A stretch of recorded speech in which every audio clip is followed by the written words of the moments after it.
Como anunciábamos, ya estamos aquí con la ex diputada por el espacio 609, ex coordinadora del programa de mejoramiento de barrios y el plan Juntos, también fue parte del Plan Nacional de Relocalizaciones del Ministerio de Vivienda y ahora será la futura titular de esta cartera. La semana pasada presentó junto al subsecretario Cristian Di Candia el equipo completo del ministerio y hablo, por supuesto, de Cecilia Cairo. Buenos días, Cecilia, gracias por acompañarnos esta mañana. Buenos días, ¿cómo están? Venimos diciendo mucho ex coordinadora, demasiada ex, espero que no sea ex ministra en poco tiempo. No. Bueno, dentro de 5 años, ahí sí. Bueno, Cecilia, hablamos ya contigo hace unas semanas, ahora podemos conversar de cómo va esta transición con el actual ministro Raúl Lozano. Bueno, con el ministro Lozano va bien, tuvimos una primera reunión el 24 de diciembre de mañana, donde le hicimos algunas preguntas y estuvimos charlando. Habíamos recibido un informe de transición que era muy corto, 3 páginas. Le preguntamos si no había un informe un poquito más completo que nos permitiera tener claro en qué iba. Él nos dijo que sí, que lo había enviado además a Presidencia, que sería como la segunda parte de la entrega, pero estuvo de acuerdo en mandarlo, así que desde esa fecha ahora estuvimos leyendo todas esas líneas, viendo, preguntando, recibiendo respuestas también de las preguntas hechas y a su vez armando el equipo, así que fue un mes de enero hasta ahora bastante movidito. ¿Y qué era lo que más preocupaba de esa información que se les entregó, los programas que interesaba más saber en qué estaban? Y bueno, todo. Lo cierto es que hay algunos programas que son nuevos, como ustedes saben, Entre Todos es uno, y después DINISO y el fideicomiso que tiene que ver con asentamientos. Esa información para nosotros es importante y bueno, todavía no tenemos una cifra clara de cuánto se ha gastado en cada una, pero venimos avanzando mejor. ¿Qué balance hace, Cecilia, de la gestión de este gobierno en materia habitacional? Hace unos días hablaba el ministro Lozano, hacía anuncio de entrega de mis viviendas, habló particularmente sobre el plan Avanzar y dijo que cumplió con las expectativas de este gobierno de 15.000 viviendas. Bueno, lo cierto es que hay mucha cosa que dice Plan Avanzar que uno no sabe muy bien qué quiere decir el Plan Avanzar, pero lo cierto es que en ese Plan Avanzar hay obras que eran del gobierno anterior.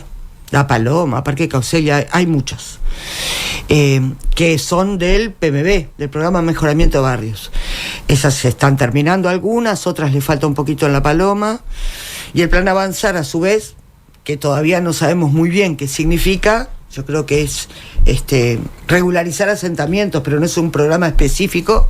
¿Por qué decís esto de no sabemos muy bien qué significa? Y porque viste que cuando vos tenés un programa tenés objetivos, metas, cada uno tiene una línea de trabajo y en esa línea de trabajo es donde se van anexando los programas. Es decir, el programa Mejoramiento de Barrio es claramente una regularización que tiene un préstamo BID, el Plan Nacional de Relocalizaciones es claramente para las personas que viven en terreno contaminado e inundable. El Plan Juntos es claramente para las familias que tienen un grado de pobreza bastante importante, es decir, el casco duro de la pobreza. Y el Plan Avanzar es todo eso más acuerdos con las intendencias, realojos, pueden ser en el sitio o no. Hay algunas licitaciones que tienen que ver con terreno, vivienda, todo junto, que la empresa lo realiza. Entonces, creo que es un poco todo lo que ya existe como un paraguas y a su vez distintos acuerdos con las intendencias, sobre todo el interior. ¿Y se va a continuar con este Plan Avanzar? Sí. A ver, hay licitaciones ya acordadas, licitaciones publicadas, algunas en ejecución, así que obviamente las familias tienen que tener las viviendas como corresponde. Y lo cierto es que estamos viendo a ver qué número está comprometido con respecto a los famosos 480 millones de dólares, si es que esos 480 millones de dólares están, cuánto está comprometido y qué cosas más podemos hacer. Esa es la idea. Concretamente, ¿qué tan efectivo ha sido hasta ahora? Yo creo que el problema de este gobierno fue que demoraron mucho en preparar los planes y empezar a hacerlos. Nosotros lo decíamos en el Parlamento y estoy convencida que es así. Todo programa nuevo que haces, o un fideicomiso como e inclusive el fideicomiso Entre Todos, que es otro programa del Fondo Nacional de Vivienda que no tiene que ver con asentamiento, demoraron mucho en la programación y obviamente después los resultados se van a ver más adelante. Este último año y medio es cuando han inaugurado viviendas propias, diríamos, ¿no? Y muchas quedan para el próximo, para nosotros. algo así como nos pasó a nosotros en los hechos, porque ellos también inauguraron muchísimo lo que hicimos nosotros. Los procesos de vivienda son muy largos y obviamente si no empezás rápidamente a ejecutar, es difícil que puedas hacer gran cosa. Pensando justamente en esto de algo que se piensa, es por un lado se piensa en los tiempos, en la cantidad de cuestiones que se ejecuta, pero también en los contenidos de esos planes. Y en ese sentido, Claudio Fernández, vicepresidente de la ANB entre el 2015 y 2019, la Agencia Nacional de Vivienda, que va a ser presidente en este periodo. Así es, él planteaba justamente que este gobierno había retornado a la perspectiva de soluciones pobres para pobres. ¿Compartís esta idea? Y bueno, lo que pasa es que nosotros lo que vemos, o por lo menos estamos visualizando, es menos trabajo social que el que se precisa. Es decir, la vivienda es importante, pero no es suficiente, y vos para resolver situaciones de pobreza extrema, además tenés que anexarle un trabajo social fuerte, muy fuerte, de acompañamiento a las familias, donde participe el INEFOP, donde haya cursos de formación, donde resuelvas también el problema laboral. Es decir, salir de la pobreza no solo tener una casa que no se llueve, que es mucho, por supuesto. A eso le tenés que anexar que la gente tiene que comer, y ladrillos no se comen. Entonces, ¿cómo trabajamos con estas familias para lograr, de alguna manera, darle herramientas para salir adelante? Es importantísimo.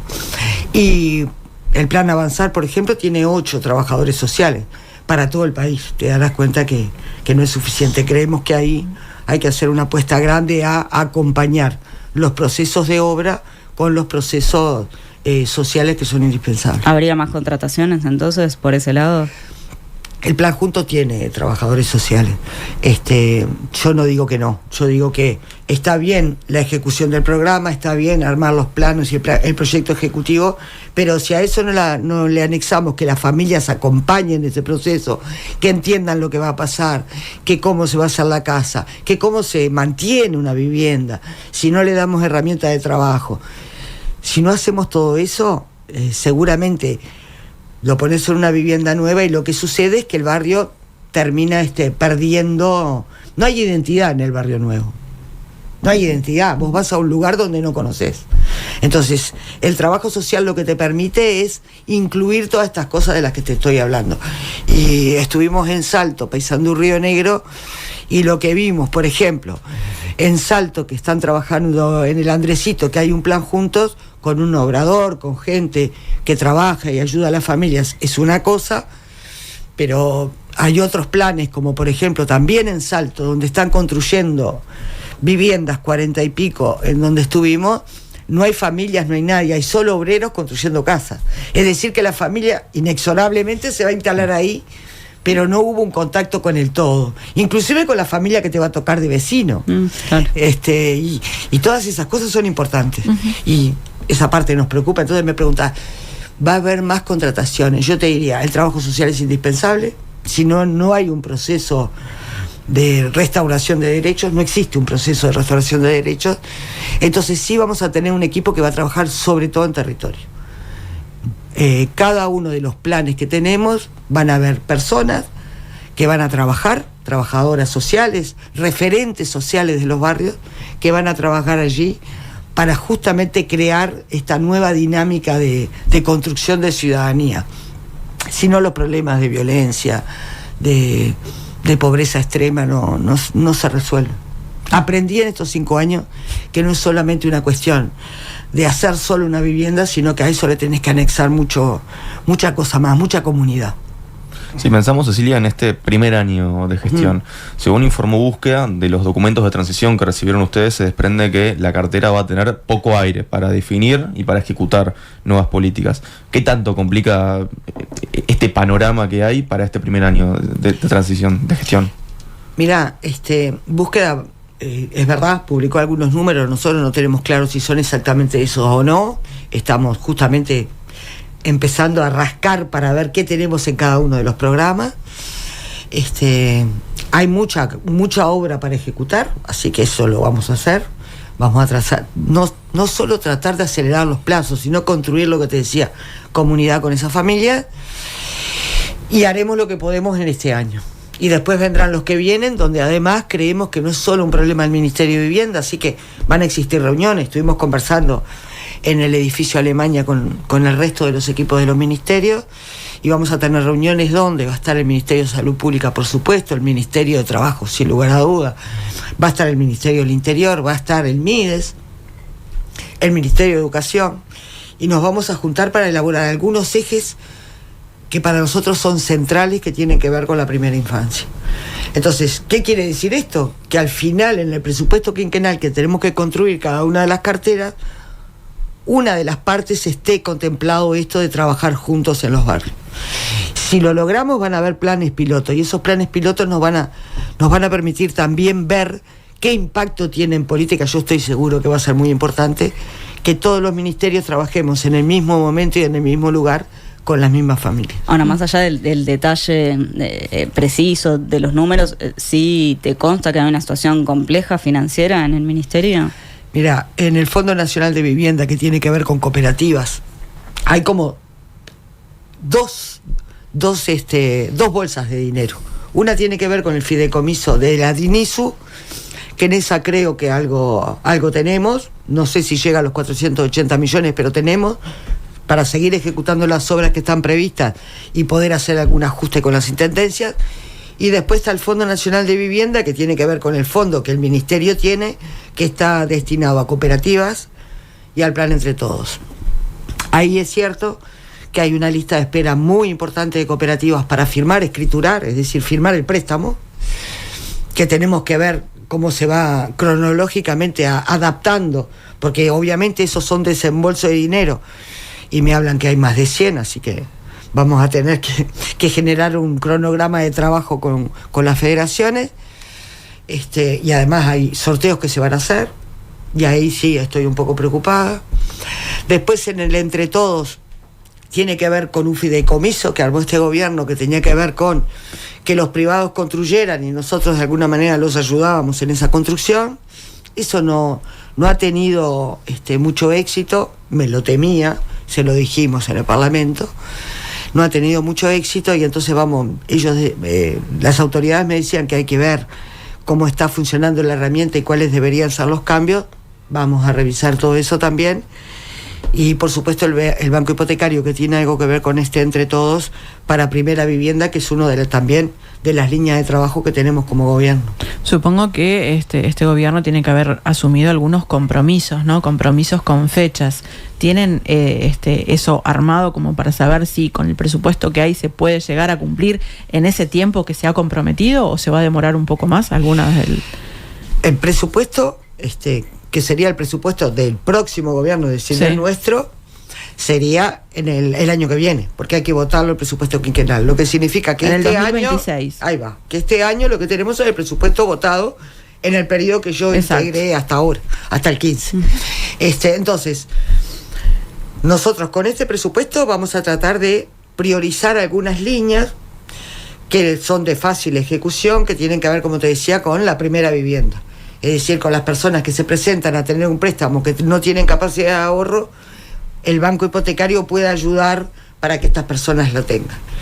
No es de mucho dinero, porque estamos pensando en un plan piloto de 200 al principio, 200 personas que pueden ser jóvenes o simplemente que no tienen capacidad de ahorro. O sea que eso es lo que vamos a intentar este año. Y nos va a permitir también, en este plan piloto, ver cómo funciona, para darle con todo en el próximo presupuesto quinquenal. Esperamos que eso sea así.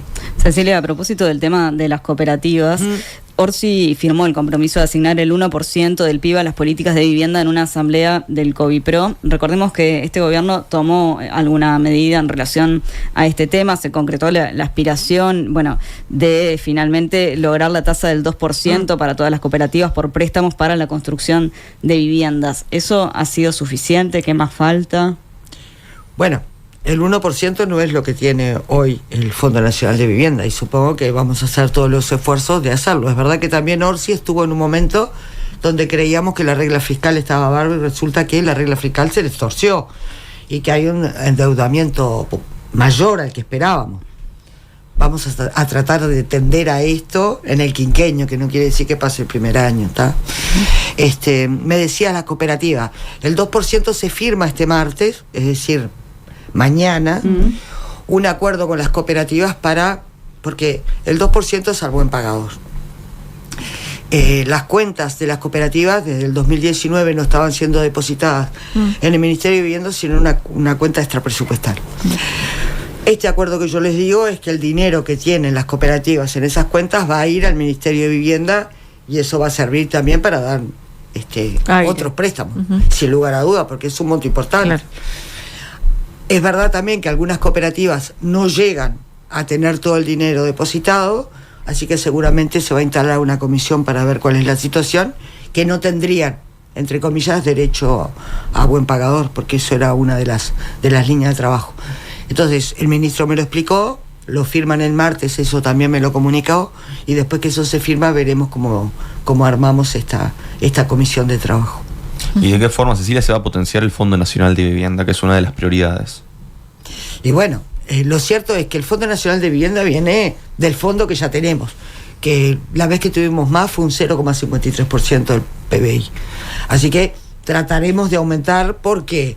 Y porque lo importante es poder responder a las situaciones de más precariedad o de primera infancia. Ustedes saben que esa es una línea de trabajo. Pero también la de INISU tiene este dinero que yo les decía, el fideicomiso de $480 millones. Espero que sea todo ese monto, todavía no lo tengo claro, pero sí tenemos licitaciones que van a empezar a ejecutarse. Así que eso nos va a llevar un buen trabajo este año y vamos a estar bastante entretenidos. Y pensando cómo seguimos.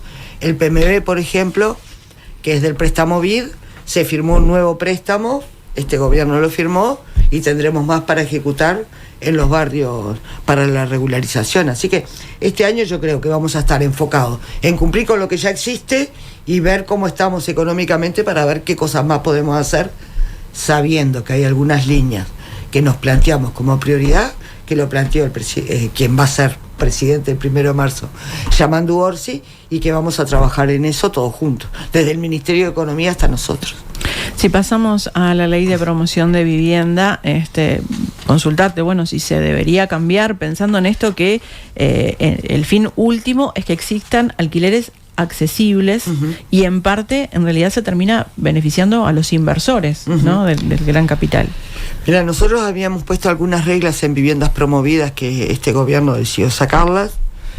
Una de ellas era que de la construcción, digo viviendas promovidas que construye el privado, quiero aclarar porque si no, no es el ministerio que lo construye el privado. Pero ¿qué le da el Estado? Exoneraciones en todos los impuestos. O sea que el Estado contribuye a esta construcción de viviendas privadas con exoneraciones. Nosotros en esas exoneraciones, para tener el 100%, poníamos algunas condiciones. Una de ellas era que un 10% de las viviendas construidas pudiera el Ministerio de Vivienda tenerlas y ofrecerlas a población objetivo del Ministerio, y otras de ellas era un tope de precios sobre el alquiler, y de esa forma, con esas dos medidas, tenían el 100%, podían tener el 100% de exoneración. Eso este gobierno lo cambió, y la idea que tenemos nosotros, porque vemos un montón de viviendas vacías y una necesidad indudable de viviendas para la gente, vamos a sentarnos con quienes están a cargo de todo esto, que son la Cámara de la Construcción, etcétera, los privados en general, para ver si logramos un acuerdo de poder mejorar e implementar algunas líneas de trabajo que nos permita también poner en el mercado viviendas que sean accesibles. Hay otro tema que hemos abordado acá en el programa en distintas oportunidades, que es el de los barrios privados. Sabemos que han ido increyendo a lo largo de los años, de las últimas décadas. Bueno, Canelones tiene muchos, Montevideo. ¿Cómo ves la existencia de estos barrios? Y mirá, es un problema, sin lugar a dudas. A mí lo que me preocupa es cómo esta sociedad que pasó a ser tan individualista termina tomando decisiones en las que se encierra. Porque vos me decís, los barrios privados se encierran, es verdad, pero las cooperativas también. Y terminan cercadas y sin contacto con la gente. Es decir, para poder entrar a una cooperativa te tienen que ver y abrirte el portón, si no, no entras. Hay otros barrios privados de verdad, entre comillas, yo diría barrios con mayor poder adquisitivo, que además tienen otros servicios que no tienen las cooperativas, claro. Pero no deja se desarrollan lógicas distintas a la interna, ¿no? Totalmente. Pero no deja de ser un problema que en vez de integrarte a esa comunidad para cambiarla, termines encerrándote porque el miedo no te permite conectar con el otro. Y eso para mí es el problema. El problema de fondo de estos barrios es que cuanto más poder adquisitivo tenés, lo que vos decís, te generás condiciones mucho mejores, tenés tajamares con patitos que corren, yo qué sé, tenés una cancha de tenis, sí, claro. Claro, de aislamiento, porque en la medida que te das un gimnasio adentro, un jardín adentro, sí, infantes. Sí, pero no tenés escuelas, no tenés liceo, eso es un barrio privado de verdad. El que tenga todos los servicios hasta la universidad en ese barrio. Eso por suerte todavía no llegamos y yo pretendo que no lleguemos. Pero lo cierto es que cuanto más poder adquisitivo tenés más servicios, pero también en los barrios humildes de Montevideo, o en el centro, no importa, terminan las cooperativas o los barrios donde tienen más de una vivienda acercándose porque el miedo es superior. Miren Parque Posada. Parque Posada vivía mi padre, mis padres eran separados y papá vivía ahí. Y era abierto. Vos entrabas, salías, y hoy está todo cercado. Y las razones que son, que dejaron de ser parte del barrio, no. Es que la propia inseguridad no les permite abrirse más, y ese es el problema. Yo creo que para que nosotros cambiemos esa realidad de la necesidad de encerrarnos, ponernos cámaras, hacer muros altos y cada vez más altos y cada vez más lejos, necesitamos cambiar también algunas cosas de convivencia. Yo sé que esto es a largo plazo, pero hay que pensarlo desde el lugar que si no logramos que las comunidades se integren, no tiene futuro el compartir un barrio, no lo tiene. Vos te encerrás, te pones el portón, cerrás el portón y no ves lo que pasa del otro lado. Si la vecina se cayó, no pensemos en nada grave, la vecina se cayó en la calle y vos no lo sabés, te enterás al otro día porque ya no tenés más ese contacto con la calle cuando te sentabas a tomar mate, no está más. Y eso es lo que tenemos que empezar a construir de nuevo, la confianza de yo estoy en el barrio pero no arriesgo mi vida o la de mi familia o mi seguridad. Es un problema sin lugar a dudas, pero es un problema para todos. Si nosotros no logramos cambiar la forma en la que nos relacionamos entre nosotros, los barrios y las comunidades pierden un montón. Cecilia, hay otro tema sobre el que queremos consultarte, ya que hoy se va a tratar en diputados un proyecto que fue aprobado la semana pasada en el Senado solamente con los votos del oficialismo sobre la situación de los deudores para el Banco Hipotecario y en la Agencia Nacional de Vivienda. Básicamente lo que se propone es que estas personas no tengan que estar al día con los tributos inmobiliarios para poder ser beneficiarios de estos beneficios. ¿Qué postura tenés vos ante esta iniciativa? Mira, esta ley de la que tú hablas la votamos por unanimidad en el Parlamento.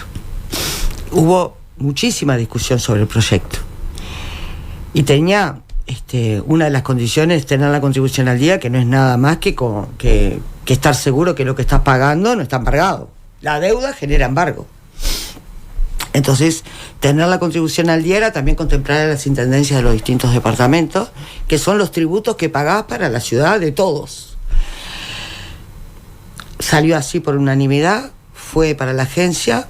Lo cierto es que hasta ahora no ha pasado nada, no hay mucha gente que haya recibido el cedulón, mire, usted ya no tiene que pagar más, o preséntese ante la agencia que le faltan, tiene 30 años pago, le faltan 10. Bueno, incluso en su momento se hizo el anuncio y hubo que dar la marcha atrás. Y no va a tener tasa de interés, es eso lo que decía la ley.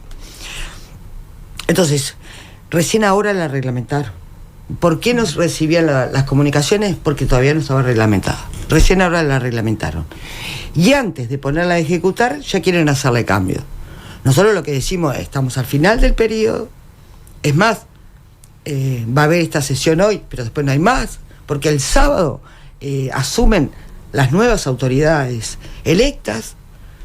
Entonces, no corresponde que lo hagamos ahora. Esperemos el sábado que asumen las autoridades electas, veamos cuál es la reglamentación, dónde están los problemas y que el próximo gobierno, como corresponde, tome las medidas que correspondan, que es lo que todos queremos, pero no nos pueden pedir. Primero, no sé si tienen los 50 diputados porque parece que algunos están en el exterior. Que nosotros hagamos el quórum. Que además votemos la gravedad y la urgencia como que no pudiera esperar que asuman las próximas autoridades. No hay razón para que no puedan... no hay tanto apuro para que no puedan asumir las próximas autoridades. El apuro sería que hay una discrepancia, ¿no? No, yo creo que es demagogia pura y dura. Porque en el Senado, los legisladores del Frente lo que discutían fundamentalmente era la forma, el momento en el que se hacía. Entonces, ¿estarían dispuestos a revisarlo esto eventualmente? Por supuesto. ¿Cómo no? Si la reglamentación nos demuestra y si la situación nos demuestra que esto es un problema, veremos cómo, porque en realidad tampoco se decía que tuvieras que estar al día. Tenías que firmar un convenio con las intendencias, que no es lo mismo. Ante una deuda planteada, firmás el convenio y tenías derecho a acogerte a estos beneficios. Por supuesto que estamos dispuestos, siempre lo estuvimos. Ahora, que esto surja ahora, a último momento, sin que nadie se enterara, y que ellos pretendan votarlo rápido, sin que pudiéramos evaluar de qué estamos hablando, de cuánta plata significa esto, me parece que es demagogia pura y dura, y nosotros no estamos para eso. Bueno, fue lo que hizo este gobierno durante estos 5 años. Solamente títulos, prometer cosas, y después en los hechos, esto que ellos hicieron hace 2 años, todavía no está reglamentado. Pero van a entrar a sala. No sé, porque yo no estoy... No, o pero sea, capaz que es verdad que soy diputada, me parecía que no podía entrar. No, está bien. Capaz que sabías cómo iban a accionar. Entonces los compañeros están haciendo la tarea de resolver cómo. Pero que es demagogia, es demagogia.